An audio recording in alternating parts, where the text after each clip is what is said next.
Hello friends, welcome to my YouTube channel Chhaya tutorial. कैसे हैं आप सभी लोग। दोस्तों, मैथ के क्लास में आज हम लसप और मसप के बारे में पढ़ेंगे।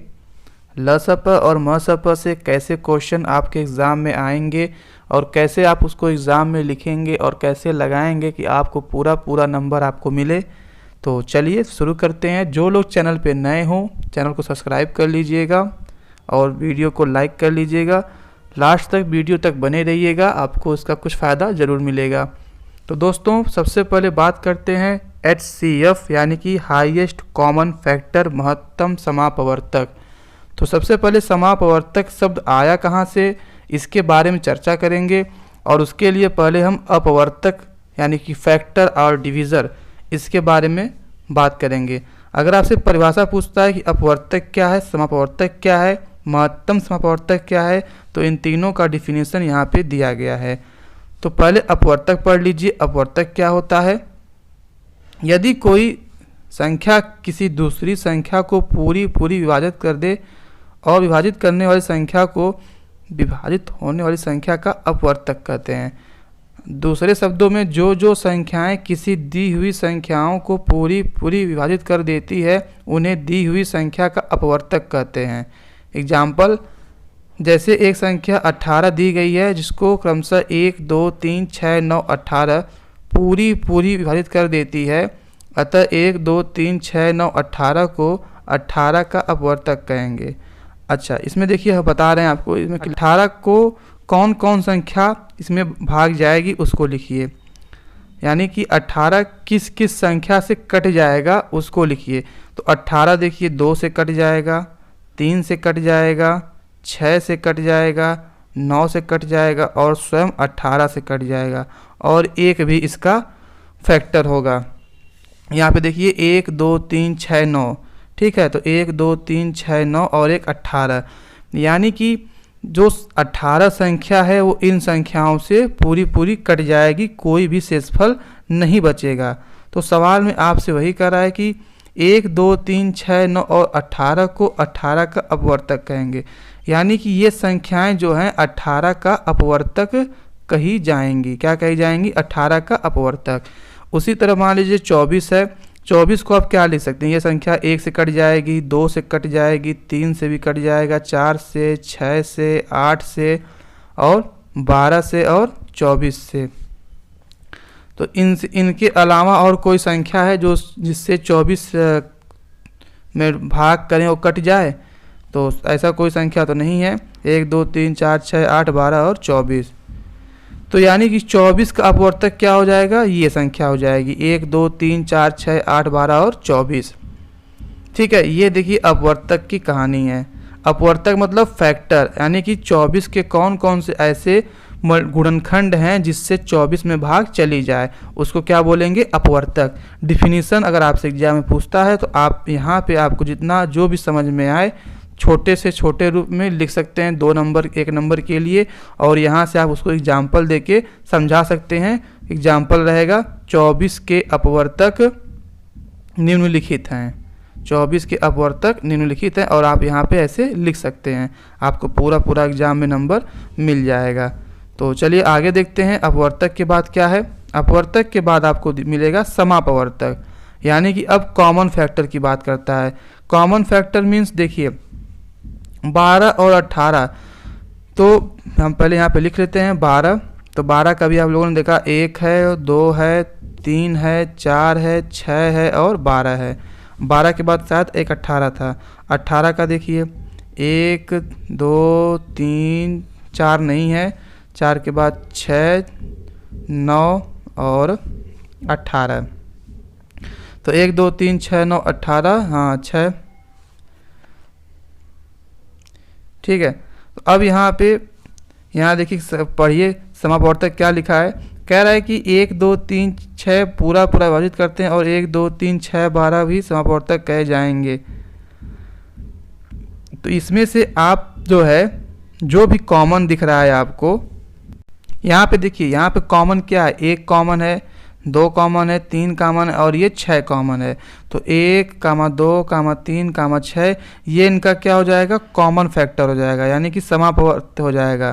क्या हो जाएगा, समापवर्तक। सम माने कॉमन, कॉमन फैक्टर, देखिए यहाँ पे लिखा गया ना कॉमन फैक्टर, उसी की बात यहाँ पे की गई है। अब इन कॉमन फैक्टर में, इसमें इन कॉमन फैक्टर में जो अंक सबसे बड़ा रहेगा, जैसे कि जो अंक सबसे बड़ा रहेगा, मान लीजिए ये संख्या 12 ये 18 है, इसमें आप इनका अपवर्तक लिख दिए। पहला मैंने क्या बताया, अपवर्तक लिख दिए। अपवर्तक लिखने के बाद इसमें से जो इन दोनों में सेम सेम था, कॉमन था, उभयनिष्ठ था, उसको लिख दिए, तो वो क्या हो गया, समापवर्तक हो गया। क्या हो गया, समापवर्तक। अब समापवर्तक के बाद जो ये समापवर्तक आया है, इसमें जो सबसे बड़ा अंक है वो कौन सा है, 6। तो ये 6 क्या हो जाएगा, महत्तम समापवर्तक हो जाएगा। महत्तम मीन्स होता है बड़ा, और समापवर्तक मतलब समापवर्तक। तो महत्तम समापवर्तक में सबसे बड़ा कौन है, 6। तो 12 और 18 का जो एचसीएफ होगा वो कौन सा होगा, 6 होगा। ठीक है, तो ये पूरा मसप का कॉन्सेप्ट है कि इसका नाम महत्तम समापवर्तक क्यों रखा गया है, ये इसका पूरा कॉन्सेप्ट आप समझ सकते हैं। इसका नाम महत्तम समापवर्तक क्यों रखा गया है, इस चीज़ को आप समझ गए होंगे। बाकी इस पे मैं और सवाल भी है उसको भी बता दे रहा हूँ आपको, वहाँ से भी आप क्लियर कर सकते हैं। तो चलिए सवाल देखते हैं। जैसे आपसे पूछ दिया जाए सवाल में कि 24 और 32 का HCF निकालें, क्या निकालें, HCF। तो सबसे पहले 24 को क्या लिखेंगे, 24 का गुणनखंड कीजिए, 24 का फैक्टर करेंगे तो 2 एकम 2, 2 दूनी 4, 2 छक 12, 2 तिहाई 6, 3 एकम 3। तो 24 बराबर आप लिख सकते हैं 2 गुणे 2 गुणे 2 गुणे 3। ठीक है, उसी तरीके से आप 32 को भी लिख सकते हैं।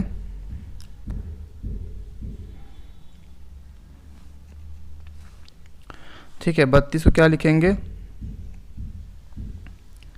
काटिएगा 2 16 32, 2 8 16, 2 चौको 8, 2 दूनी 4, 2 एकम 2, यानी कि 32 को लिख सकते हैं 2 गुणे 2 गुणे 2 गुणे 2 गुणे 2 5 बार। ठीक है, अब आप देखिए, आप इसमें HCF निकालना है तो आप कैसे लगाएंगे, एग्जाम में भी आप इसी तरह लगा सकते हैं, नहीं तो दूसरा तरीका भी है, उससे भी आप लगा सकते हैं। किसी तरीके से आप इसको लगाएंगे आपका उतना ही आंसर आएगा। तो अब यहाँ पे देखिए 2 कै बार है, 3 बार, और नीचे भी 2 5 बार। तो यहाँ पे कॉमन खोजेंगे, क्या खोजेंगे, कॉमन। तो दोनों में कॉमन है 2 गुणे 2 गुणे 2, यानी कि 2 दूनी 4 दूनी 8, हमारा HCF क्या हो जाएगा, 8 हो जाएगा। ठीक है, या तो आप गुणनखंड, देखिए HCF निकालने की 2 विधि है, HCF निकालने की 2 विधि है। पहला है गुणनखंड विधि और दूसरा है भाग विधि। तो ये देखिए जो मैंने बताया है ये आपको गुणनखंड विधि बताया है कि हमने 24 का पहले गुणनखंड कर लिया और 32 गुणनखंड कर लिया, और वहाँ से आपका कॉमन जो हमको मिला है 2 गुणे 2 गुणे 2 यानी 8। 8 जो है, 8 ऐसा संख्या है, बड़ा सा बड़ा ऐसा नंबर है जो 24 को भी काट देगा और 32 को भी काट देगा। यही हमारा क्या है, HCF होता है। तो अगर मान लीजिए आपको भाग विधि से निकालना है, उसका भी मैं बता दे रहा हूँ, और जो अभी अपवर्तक का मैंने बताया है उससे भी आप इसको निकाल सकते हैं। ठीक है, वहाँ से आप कैसे निकालेंगे इसको आप देखिए। मान लीजिए 24 और 32 था, तो 24 को आप अभी लिख सकते हैं 1 2 3, ये लंबा मेथड है, ये लंबा तरीका पड़ेगा, पर मैं आपको समझाने के लिए बता दे रहा हूँ, क्योंकि बेसिक से जानकारी अगर आपको रहेगी तो उसका फ़ायदा आपको मिलेगा। 1 2 3 4 6 8 12 24, अगर कोई अंक छूट गया होगा तो आप लिख लीजिएगा। अब जैसे 32 है, ये 32 देखिए 1 से कटेगा, 2 से कटेगा, 4 से, 3 से भी कट जाएगा, नहीं 3 से नहीं कटेगा, 1 2 4 और 4 8 32 होता है, 6 से नहीं कटेगा, 7 से नहीं, 8 से कटेगा, 8 के बाद ये कटेगा 16 से, 16 के बाद कटेगा 32 से। तो बताइए यहाँ पे इनमें अब हम क्या खोज, ये देखिए हमने अपवर्तक लिख दिया, ये हमने क्या लिख दिया, अपवर्तक। अब हम क्या खोजेंगे, समापवर्तक खोजेंगे। यानी कि कॉमन खोजेंगे। तो कॉमन 1 है, 2 है, 4 है और 8 है। ये हमारा समापवर्तक हो गया। अब हम महत्तम समापवर्तक खोजेंगे। तो इसमें सबसे बड़ा कौन है? 8। सेकेंड मेथड मैंने आपको बता दिया। तो इस तरह भी आप लगा सकते हैं। तीसरा है भाग विधि। तो चलिए भाग विधि को भी हम देख लेते हैं। भाग विधि में कैसे करना है। भाग विधि के लिए आप 24 और 32 है, हमारा यही 2 नंबर है। 24 और 32 को हम लेके सॉल्व कर रहे हैं। तो 32 को हम लिखेंगे बीच में, यहाँ पे लिखेंगे 24। तो एक बार भाग जाएगी, 24 एकम 24, घटा लीजिए 8 बचेगा। फिर ये देखिए 24, अब ये जो 24 यहाँ पे भाजक में है वो यहाँ पे भाज्य हो जाएगा। 8 त्रिक के 24 कट गया। जहाँ पे हमारा कट जाएगा वही भाजक जो होगा वही हमारा आंसर हो जाएगा। तो HCF बराबर 8 है। अगर आपको कोई भी समस्या रहती है तो आप बताइएगा, कमेंट करिएगा, मैं फिर से बता दूंगा आपको। पर ये मैंने MSP निकालने की 3 तरीका आपको बता दिया है।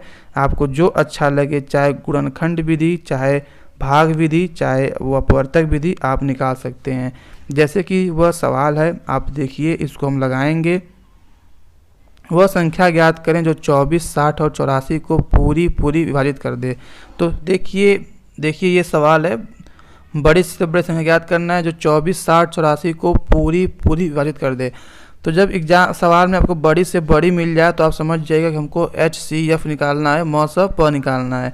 तो सबसे पहले हम गुणनखंड विधि से निकालते हैं 24, 60 और 84 का। तो 24 का फैक्टर करेंगे, 2 एकम 2, 2 दूनी 4, 2 छक्का 12, 2 तिहाई 6। इसी तरह आप 60 का भी कर सकते हैं। देखिए मैंने 60 का भी यहाँ पे कर दिया है, 2 तिहाई 6, 30 हो गया। फिर 2 में 30 का भाग देंगे, 15 बार जाएगा। फिर अब 2 से नहीं जाएगा, 15 3 से जाएगा, 3 पचे 15 और 5 एकम 5। तो ये हो गया हमारा 60 का, ये हमारा हो गया 24 का। अब हम करते हैं 84 का। तो 84 का देखिए कैसे होगा। तो यहाँ पे हमने 84 का भी फैक्टर कर दिया है। ठीक है, 2 आप 84 में 2 का भाग देंगे, 42 बार जाएगा। फिर 42 में 2 का भाग देंगे, 21 बार जाएगा। 3 सत्ते 21, 7 एकम 7। इसके बाद आप फैक्टर को लिख लीजिए। थोड़ा सा समय बचाने के लिए मैं इन सबको कर दे रहा हूँ क्योंकि वीडियो ज़्यादा लंबा हो जाएगा। तो आप यहाँ पे जिसे 24 को लिखा गया है 2 गुणे 2 गुणे 3, देखिए यहाँ से लिखा गया है। 60 को यहाँ पे आप देख सकते हैं कि वही चीज़ हमने गुणा करके उतार दिया है। 84 को यहाँ से उतार दिया है। तो ये आप गुणनखंड कर लेंगे। गुणनखंड करने के बाद आप देख सकते हैं कि 2 गुणे 2 गुणे 2 यहाँ 3 बार लिखा है, तो उसको आप छोटे रूप में भी ऐसे लिख सकते हैं। जो संख्या जय बार होती है उसको यहाँ पे पावर लिख सकते हैं। अच्छा, अब हमको इसका HCF लेना है। तो आप देखिए इनमें सब में कॉमन क्या है, ये तीनों में कॉमन क्या है। तो आप देखते हैं कि सबसे छोटा यहाँ पे 2 गुणे 2 है, 2 गुणे 2, यहाँ भी 2 बार 2 आया और यहाँ भी तो, और ये ऊपर भी आया है। तो 2 गुणे 2, यहाँ भी देखिए 2 की पावर 2 2 बार है, यहाँ भी 2 बार है और यहाँ भी 2 बार है। तो हमने 2 गुणे 2 ले लिया। अब देखिए 3 कै बार है, यहाँ पे 1 बार है, यहाँ भी 1 बार है, यहाँ भी 1 बार है। तो हमारा 3 भी निकल के चला आया। 5 यहाँ पे देखिए 5 यहाँ पे है, लेकिन 5 यहाँ भी नहीं है, 5 यहाँ भी नहीं है, ना ही 7 है। तो हमारा जो है बस इतना ही बन जाएगा गुणनखंड। 2 गुणे 2 गुणे 3 हमारा क्या हो जाएगा, MSP। 2 दूनी 4, 4 तिहाई 12। चूंकि न 5 था न 7 था, वो हमारा कॉमन था नहीं, तो केवल कॉमन में क्या है 2 गुणे 2 गुणे 3, यानी HCF MSP पर क्या मिल जाएगा 12। अच्छा, आप यहाँ से भी देख सकते हैं 2 की पावर 3 है, 2 की पावर 2 है, 2 की पावर 3 गुणे 7 है। तो सबसे छोटी घात यहाँ पे देखिए 2 की पावर 2 है, यहाँ भी 2 की पावर 2 है और 2 की पावर 3 में भी 2 की पावर 2 छिपा हुआ है। 2 की पावर 2 हो गया और यहाँ पे देखिए 3 3 3 3 यहाँ भी छिपा है और न 5 है न 7 है। तो 2 दूनी 4 तिहाई 12 आप यहाँ से भी निकाल सकते हैं। तो ये गुणनखंड विधि है। इस पे आगे और भी सवाल हैं, आपको बता देंगे, आपको और भी अच्छे से समझ में आएगा। अब देखिए यही सवाल है, इसको हम भाग विधि से करेंगे। अभी आपने गुणनखंड विधि से किया है, भाग विधि से कैसे करेंगे। 24, 60, 84 में कोई 2 संख्या ले लीजिए। तो मान लीजिए हमने बीच में 84 ले लिया और यहाँ पे 24 ले लिया। तो तो 24 दूना 48, 24 तिहाई 72। अब घटाने पे कितना बचेगा 12, और यहाँ से 24, तो 12 दूनी 24, तो भाग चली गई, तो हमारा यहाँ पे 12 आ गया, 24 और 84 का 12 आ गया। अब ये जो 12 हमारा कॉमन आया है, जो संख्या बची है उसमें भाग देंगे, तो 12 पच्चे 60, यहाँ भी संख्या 12 से कट गई, तो हमारा HCF क्या हो जाएगा 12 हो जाएगा। ठीक है, अगर ये भाग न जाती तो फिर आगे हम करते और इसके बाद जो संख्या बचती वो हमारा क्या होता HCF होता, पर यहाँ पे 12 से भाग 60 में चली गई है, तो हमारा HCF 12 होगा। तो आप देख सकते हैं 12 यहाँ पर भी आया है और 12 यहाँ पर भी आया है। तो गुणनखंड विधि और भाग विधि आपसे एग्जाम में जो भी पूछे आप उसको एग्जाम में कर सकते हैं। आगे देखते हैं LSP यानी लघुत्तम समापवर्त। इसको बोलते हैं लीस्ट कॉमन मल्टीपल। लीस्ट माने छोटा होता है, कॉमन मतलब उभयनिष्ठ, और मल्टीपल मतलब गुणक। तो सबसे पहले मल्टीपल क्या होता है इसके बारे में जानते हैं। तो मल्टीपल की यहाँ देखिए परिभाषा लिखी गई है कि कोई दी हुई संख्या जो उसका गुणक होता है, जैसे 5, यहाँ पे आप देखिए कि 5 से पूरा विभाजित होने वाली संख्या 5, 10, 15, 20, 25 इत्यादि हैं, यानी कि इसको 5 का अपवर्त कहेंगे या 5 का गुणज कहेंगे। कहने का मतलब क्या है कि मान लीजिए कोई संख्या 5 है, इसमें आप इसका मल्टीपल जो होगा, जैसे 5 में 1 गुणा करेंगे 5 मिलेगा, 2 गुणा करेंगे 10 मिलेगा, 3 गुणा करेंगे 15 मिलेगा। तो इसका जो मल्टीपल होता है, गुणक होता है, उसको हम अपवर्त बोलते हैं। अपवर्त मतलब उसका गुणक। तो अब वहाँ पे समापवर्त जो, अब वही बात समापवर्त में है कि जो दो संख्याएं दी रहेंगी उन दोनों में जो कॉमन रहेगा वो समापवर्त हो जाएगा। और LSP के लिए क्या करेंगे, जो उनमें कॉमन रहेगा वो हमारा LSP यानी छोटा रहेगा, वो लघुत्तम समापवर्त बन जाएगा। जैसे कि यहाँ पे 4, 6, 8 का एग्जाम्पल लिया गया है, मैं वही एग्जाम्पल आपको लेके समझा दे रहा हूँ, आप पीछे से उसको पढ़ के आगे भी समझ सकते हैं। जैसे 4 का मल्टीपल लिखिए, तो 4 एकम 4, 4 दूनी 8, 4 तिहाई 12, 4 चौको 24। 6 का लिख लीजिए, 6 एकम 6, 6 दूनी 12, 6 तिरिक 18, 6 चौको 24। और 8 का भी लिख लीजिए, 8 एकम 8, 8 दूनी 16, 8 तिरिक के 24, 8 चौको 32, डाट डाट डाट डाट। ठीक है, यहाँ पर देख सकते हैं कि यहाँ पे लिखा गया है। अब इसमें कॉमन खोजिए, ये हमारा अपवर्त लिखा गया है। क्या लिखा गया है, अपवर्त लिखा गया है। अब हम खोजेंगे समापवर्त। समापवर्त मतलब होता है कॉमन। तो देखिए इसमें इन तीनों में कॉमन क्या है, देख रहे होंगे आप, तीनों में कॉमन मिल रहा है 24, 24, 24। क्या मिल रहा है 24। अच्छा, इसके बाद भी कॉमन मिलेगा आपको, क्या मिलेगा कॉमन, 24 मिलेगा, 48 मिलेगा, 72 मिलेगा, ये सब आपको आगे कॉमन मिलेंगे। तो उन कॉमन में जो सबसे लघुत्तम मतलब सबसे छोटा, तो सबसे छोटा हमको क्या मिल रहा है 24। 24 के पहले तो कोई संख्या कॉमन मिल नहीं रही है, तो हमारा 4, 6, 8 का जो LCM होगा वो क्या हो जाएगा 24। इसको लगाने का एक तरीका और भी है, मैं उसको ही बता दे रहा हूँ। जैसे कि आप 4, 6 और 8 को अब इस तरह लिखेंगे और यहाँ पे 2 से डिवाइड करेंगे, 2 दूनी 4, 2 तिहाई 6, 2 चौको 8, 2 एकम 2, 2 दूनी 4। फिर यहाँ से 2 बार जाएगा, 2 एकम 2 और यहाँ से 3, 1। तो 4, 6, 8 का LCM बराबर हो जाएगा, इन्हीं को गुणा कर दीजिए। तो 2 गुणे 2 गुणे 2 गुणे 3, तो 2 दूनी 4 दूनी 8 तिरिक के 24। तो यहाँ से भी आपका 24 चला आएगा। ये हमारा गुणनखंड विधि है, ये अपवर्त विधि है। तो यहाँ से आप LCM निकाल सकते हैं। जैसे कि सवाल में देखिए दिखा है कि यहाँ छोटी से छोटी संख्या ज्ञात करें जो 18, 21, 24, 27 से पूरी तरह विभाजित हो जाए। ध्यान दीजिएगा, जब आप HCF निकालेंगे, MSP निकालेंगे, तो यहाँ बड़ी से बड़ी लिखा रहेगा, और जब LCM निकालेंगे तो छोटी से छोटी लिखा रहेगा। तो 18 और 21 और 24 और 27 को हम सबसे पहले यहाँ पे इस तरह लिख लेते हैं और उसका हम आपसे डिवाइड किया जाएगा। तो देखिए यहाँ पे हमने 18, 21, 24, 27 को सबसे पहले 2 से काटा है। 2 9 18, 21 में भाग नहीं जाएगी, 12 में जाएगा, तो 2 कम 2 2 दूनी 4 12 27 में भाग नहीं जाएगी। जिसमें भाग नहीं जाएगी वो अंक उतारते हुए नीचे आएंगे।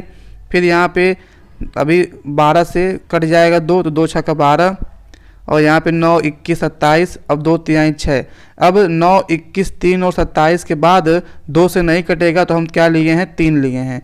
3 से काटेंगे, 9 में 3 की भाग जाएगी, 3 तिरिक्के 9, 21 में 3 का भाग जाएगा 7 बार, 3 एकम 3 हो गया। यहाँ पे देखिए 1 हमको मिल गया।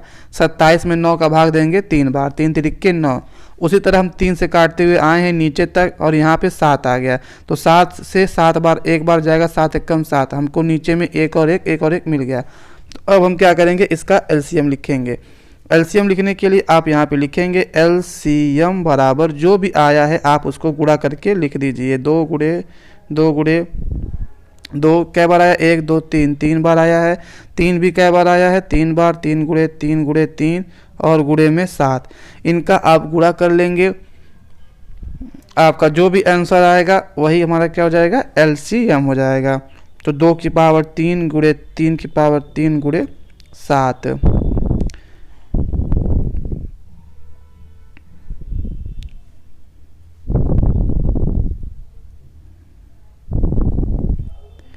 आप गुणा कर लेंगे 216 गुणे 7 में, जो भी आपका आंसर आएगा वो हमारा लसप हो जाएगा। तो चलिए आगे देखते हैं। हाँ, बातें कुछ फायदे की आपके कि अगर आपको इनमें से कोई भी समस्या है, अगर आपको इजी मैथ्स लगाना है, ट्रिक के साथ लगाना है और लेखपाल पीईटी एसएससी शिक्षक भर्ती प्राइमरी शिक्षक भर्ती किसी में भी आप अपने कॉन्सेप्ट को क्लियर करना चाहते हैं, बेसिक से लगाना चाहते हैं, ट्रिक्स से लगाना चाहते हैं, उन सब के लिए मेरा ही एक चैनल है क्रिएट विज़न।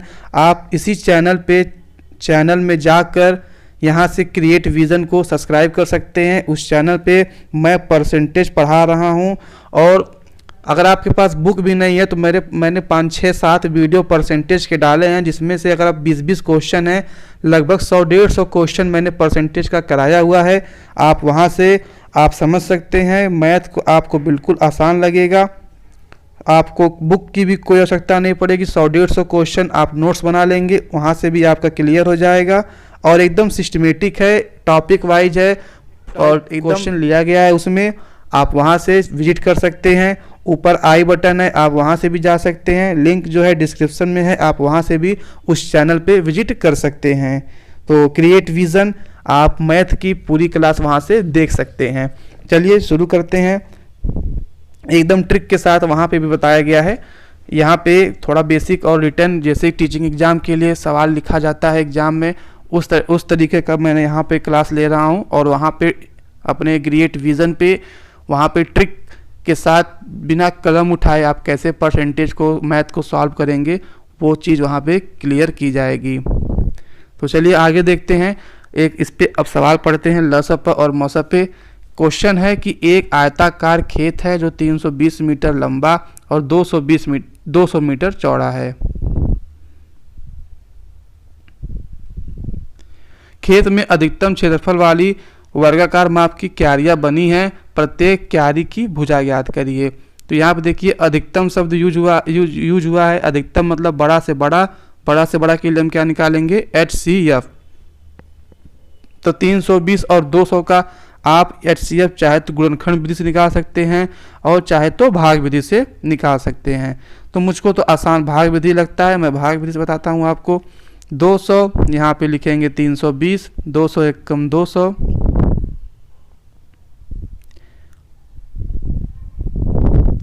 फिर ये देखिए यहाँ पे हमसे गलती क्या हुई जल्दी में, 120 यहाँ पे लौसा बचा।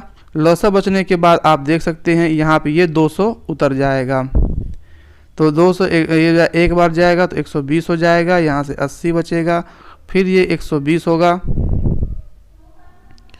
और यहाँ पे 80 एकम 80, यहाँ से बचेगा 40, फिर डिवाइड करेंगे 40 दूना 80, यानी हमारी भाग पूरी चली गई। का पूरा प्रोसेस हो गया।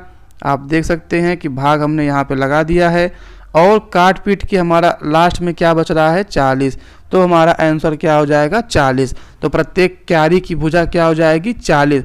तो यहाँ पे जो एक छोटी छोटी जो क्यारियाँ बनेंगी, इनकी एक भुजा 40 मीटर की हो जाएगी। यही इस सवाल में बताया गया है। ठीक है, इसकी एक भुजा 40 सेंटीमीटर की होगी। तो आप चाहे तो गुणनखंड विधि से लगा सकते हैं, चाहे तो भाग विधि से। एग्जाम में आप किसी तरीके से लगा देंगे और नीचे लिख देंगे कि प्रत्येक क्यारी की भुजा 40 मीटर है। एग्जामिनर आपको 2 नंबर दे देगा। चलिए क्वेश्चन नंबर अगला है, म स निकालना है। आप म स अभी मैंने पीछे बताया है, 3 तरीका बताया है, भाग विधि, गुणनखंड विधि, आपको जो मर्जी आप लगा सकते हैं। क्वेश्चन नंबर 3 देखिए, 3 पैमाने हैं 40, 50, 60 सेंटीमीटर के हैं। कम से कम लंबाई क्या होगी कि ये पैमाने सही नाप सकें।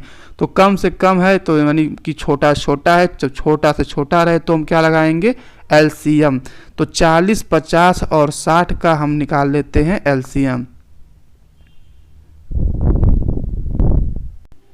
तो देखिए मैंने यहाँ पे 40, 50, 60 का एलसीएम निकाल दिया है, आप इसको देख सकते हैं। और यहाँ पे मैंने गुणा करके लिख दिया है। तो इसका गुणा कर लीजिए, 5 पचे 25, 25 तिया 75, 75 दूना 150, 150 दूना 300, 300 दूना 600, यानी कि वो 600 सेंटीमीटर, 600 सेंटीमीटर बराबर 6 मीटर। तो 6 मीटर ऐसा नाप होगा जिसको 40 सेंटीमीटर, 50 सेंटीमीटर और 60 सेंटीमीटर इसको सही सही नाप लेंगे। ठीक है, ये आप यहाँ पे एलसीएम जितना तेज़ी से निकालेंगे आपको एग्जाम में उसका फ़ायदा मिलेगा। और एग्जाम अपने कॉपी में एलसीएम किनारे बाएं साइड जरूर लिखिएगा और उसके बाद नीचे आंसर में डालिएगा कि वह 6 मीटर लंबाई होगी जिसको ये तीनों पैमाने सही सही नाप होंगे। और आप आंसर लिख देंगे, आपका तुरंत आंसर निकल के चला आएगा। अच्छा, मान लीजिए अगर आपको यही सवाल कंपटीशन में लगाना रहे तब कैसे लगाएंगे, उसके लिए क्या करते हैं, 40, 50, 60 यहाँ पे दिया गया है तो इसका फैक्टर लिख लीजिए 40, 50 और 60 का। ध्यान से देखिए यहाँ पे सब में 10 कॉमन है, तो 10 कॉमन है तो 4 गुणे 10 लिख लिया, 5 गुणे 10 लिख लिया और 6 गुणे 10 लिख लिया। आप इसको लिख सकते हैं। यहाँ से हमको एलसीएम निकालना है तो सबसे पहले इन तीनों में क्या कॉमन दिख रहा है, 10 दिख रहा है।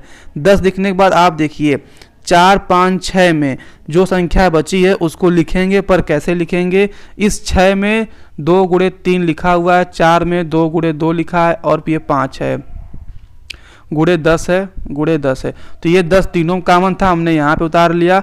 यहाँ पे भी 2 कॉमन है, यहाँ भी 2 कॉमन है, एक बार इसको एक बार उतारेंगे। ठीक है, एक बार उतारने के बाद यहाँ से बचा 5 और यहाँ से बचा 2 और यहाँ से बचा 3, जो बचेगा उसको उतार लेंगे। इसको सॉल्व कर लीजिए, 3 दूनी 6, 25, 30 दूनी 60 बराबर 600। आपका यहाँ भी आंसर आ जाएगा। मैंने क्या बताया कि जो कॉमन है सबसे पहले उसको लिखते हैं। तो 10 यहाँ पे तीनों कॉमन था, उसको उतार लिया। 2 यहाँ पे 2 जगह आया था तो हमने एक बार उतारा है। इसके बाद कोई भी नंबर यहाँ पे आप देख सकते हैं कि कोई भी नंबर जो कॉमन नहीं है, 2 गुणे 5 गुणे 3, उसको यहाँ पे उतार लिया। बाकी तीनों गुणा कर लिया, हमारा एलसीएम कितना आ जाएगा, 600 आ जाएगा। अब अगला सवाल है कि 3 साइकिल सवार हैं जिनका चाल 10, 12, 15 किलोमीटर है। कम से कम दूरी ज्ञात करें जिसको पूर्ण समय में तय कर लें। तो कम से कम दूरी ज्ञात करने के लिए मैंने आपको बताया कि एलसीएम ही लगाएंगे। तो 10, 12 और 15 का आप चाहे तो फैक्टर से, जो मैंने भी आपको पीछे बताया है 10, 12, 15, उस तरीके से भी आप कर सकते हैं। या अगर आपको फास्ट मेथड करना रहे तो आप देखिए 10 को लिखेंगे 2 गुणे 5, 12 को लिखेंगे 2 गुणे 2 गुणे 3, 2 दूनी 4, 3 12 और 15 को लिखेंगे 3 गुणे 5। एलसीएम के लिए जो कॉमन है सबसे पहले हम उसको निकालेंगे। तो यहाँ पे 2 है, यहाँ भी 2 है, यहाँ पे 2 नहीं है तो कोई बात नहीं, 2 उतार लीजिए। यहाँ पे 3 है, यहाँ पे 3 है, एक बार उतार लेंगे। यहाँ पे 5 है और यहाँ भी 5 है तो एक बार उतार लेंगे। सब अंक हो गया, केवल ये 2 बच गया। तो जो अंक बच गया उसको अंत में लिख लेंगे। 2 तिहाई 6, 6 पचे 30, 30 दूनी 60। हमारा आंसर क्या आ जाएगा, 60 है। ठीक है, तो इस तरह भी आप एग्जाम में तेजी से कर सकते हैं। ऐसे ही बहुत से ट्रिक, बहुत से क्वेश्चन मैं अपने क्रिएट विजन पे करा रहा हूं, आप वहां से देख सकते हैं। चलिए क्वेश्चन नंबर 5, सेंटीमीटर में वह लंबाई जिसका प्रयोग 495 सेंटीमीटर, 900 सेंटीमीटर और 1655 सेंटीमीटर को ठीक ठीक मापने के लिए किया जा सकता है। तो यहाँ पे आप क्या करेंगे, तो बृहत्तम लंबाई, यहाँ पे शब्द ही आपको बताएगा कि हमको एलसीएम निकालना है कि एचसीएफ निकालना है। तो एलसीएम और एचसीएफ के लिए बृहत्तम निकाल दिया गया है। तो 495 और 900 और 1665 इनका आप निकालेंगे एचसीएफ। HCF जो निकालेंगे वही हमारा क्या हो जाएगा, आंसर। ठीक है, मैंने हिंट दे दिया है, आप इसको आराम से कर सकते हैं। क्वेश्चन नंबर 6, वह बड़ी संख्या ज्ञात करिए जो 200 और 320 को पूरा पूरा विभाजित कर दे। तो बड़ी संख्या ज्ञात करनी है, बड़ी संख्या मतलब कि मौसप। तो 200 और 320 का मौसप मैंने भी पीछे आपको बताया है, वहाँ से अभी आप लोगों ने निकाला था। 200 और 320 का मौसप कितना आया था, 40 आया था। ठीक है, आप पीछे से सॉल्यूशन देख सकते हैं या खुद निकाल सकते हैं, बहुत ज़्यादा टाइम नहीं लगेगा HCF निकालने के लिए। क्वेश्चन नंबर 7 देखिए। क्वेश्चन नंबर 7 में क्या कहा गया है आपके, ये सवाल अच्छा है, कैसे लगाएंगे एग्जाम में और कंपटीशन में उसको देखिए। एक व्यक्ति के पास 10, 15, 20 मीटर लंबाई की 3 लोहे की छड़ें हैं। वह तीनों छड़ों में से बराबर लंबाई के टुकड़े काटना चाहता है। बिना कुछ बर्बाद किए उसमें से कम कितने टुकड़े काटे जा सकते हैं। तो बताइए इसमें 10, 15, 20 का हम क्या लेंगे, LCM की HCF। आप लोगों ने बहुत से सोचा होगा कि इसका हम निकालेंगे LCM, पर नहीं, इसका LCM नहीं निकालेंगे, इसका निकालेंगे HCF। तो 10, 15 और 20, तो 10 को आप लिख सकते हैं। देखिए मैं इसको और अच्छे से बताता हूँ। 10, 15, 20 में क्या है कि मैं बता रहा हूँ अभी आपको सवाल में क्या है, क्यों हम इसका HCF निकालेंगे। 10 को लिखेंगे 5 × 2, 15 को लिखेंगे 5 × 3 और 20 को लिखेंगे 5 × 4। तो HCF के लिए हम देखिए यहाँ पे इसमें कॉमन क्या है, 5, तो हमारा HCF हो जाएगा 5। कह रहा है कि वह तीनों छड़ों में से बराबर लंबाई के टुकड़े काटना चाहता है। तो जब बराबर लंबाई के टुकड़ा काटना चाहता है तो बराबर लंबाई और उसका कुछ बर्बाद भी ना हो तो बड़ा से बड़ा टुकड़ा काटेगा। तो जब बड़ा से बड़ा की बात करेंगे तो हम क्या निकालेंगे, HCF। अब कुल टुकड़े काटना है तो ये बताइए कि कोई छड़ 10 सेंटीमीटर का है और पैमाना 5 सेंटीमीटर का लंबाई का है, यानी 5 सेंटीमीटर एक ऐसा नंबर है जिससे कि उसका छड़ बर्बाद नहीं होगा। तो 10 वाले में से कै टुकड़े काटेगा, 2 टुकड़ा। ठीक है, उसी तरह जो 15 वाला छड़ है उसको 5 वाले छड़ से काटेंगे पैमाना से, तो कै टुकड़ा बनेगा, 3 टुकड़ा बनेगा। और 20 वाले का 4 टुकड़ा, तो 4, 3, 7, 2, 9, यानी कुल क्या टुकड़ा होगा, 9 टुकड़ा होगा। ठीक है, ये हमारा अच्छा सवाल था। इसको आप एग्जाम में अगर आ जाएगा तो सबसे 10, 15, 20 का पहले HCF निकाल लीजिएगा, उसके बाद ऐसे टुकड़े काट के उसमें लिख के और आंसर टोटल 9 टुकड़ा कर दीजिएगा। इस तरह आप एग्जाम में लगाएंगे, आपको पूरा नंबर मिल जाएगा। बहुत बहुत धन्यवाद। वीडियो आपको अच्छा लगे तो लाइक कर दीजिएगा, कमेंट कर दीजिएगा और इस वीडियो चैनल के साथ बने रहिए। आपको नेक्स्ट वीडियो जल्दी ही फिर मिल जाएगी।